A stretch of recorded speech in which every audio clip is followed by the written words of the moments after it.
Après des mois d'enquête, de collecte de preuves et d'analyse juridique, les recherches de nos équipes de chercheurs et d'experts ont été rassemblées dans un rapport de près de 300 pages. Alors, le rapport est intitulé « On a l'impression d'être des sous-humains.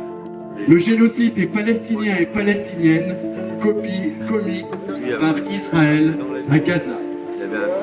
Elle révèle que l'État d'Israël fait subir un déchaînement de violence et de destruction permanent aux Palestiniens et Palestiniennes de Gaza à la suite des attaques meurtrières du Hamas dans le sud de son territoire le 7 octobre 2023. Et ce, en toute impunité.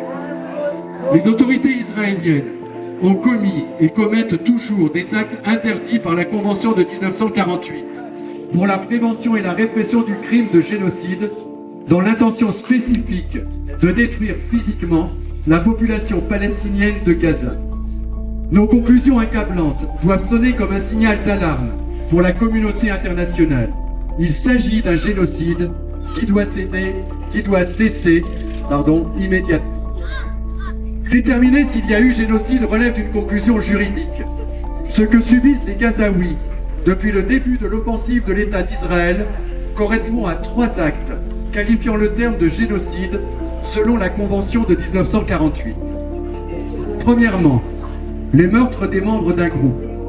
En l'espace d'1 an, entre le 7 octobre 2023 et le 7 octobre 2024, plus de 42 000 vies ont été fauchées sur une bande de terre d'à peine 40 km de long.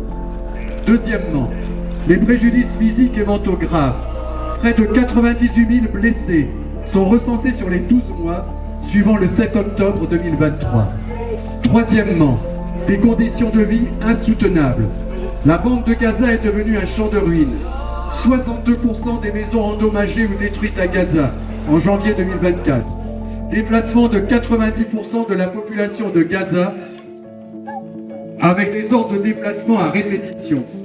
2 millions de Gazaouis menacés par la famine. 63% des terres agricoles endommagées. 84% des établissements de santé détruits ou gravement endommagés. L'intention génocidaire est également établie dans les propos de l'État israélien. Nous avons identifié au moins 102 déclarations de dirigeants israéliens, notamment des membres de la Knesset ou du cabinet de guerre, qui déshumanisent les Palestiniens et Palestiniennes, légitiment le génocide, voire appellent à commettre des actes génocidaires ou d'autres crimes relevant du droit international.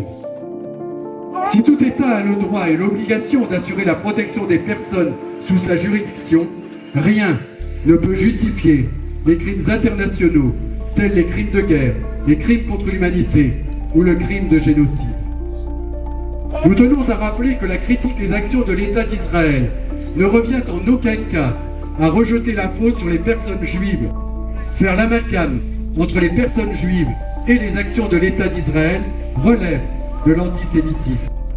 Par ailleurs, nous continuons d'enquêter sur les attaques meurtrières du Hamas du 7 octobre.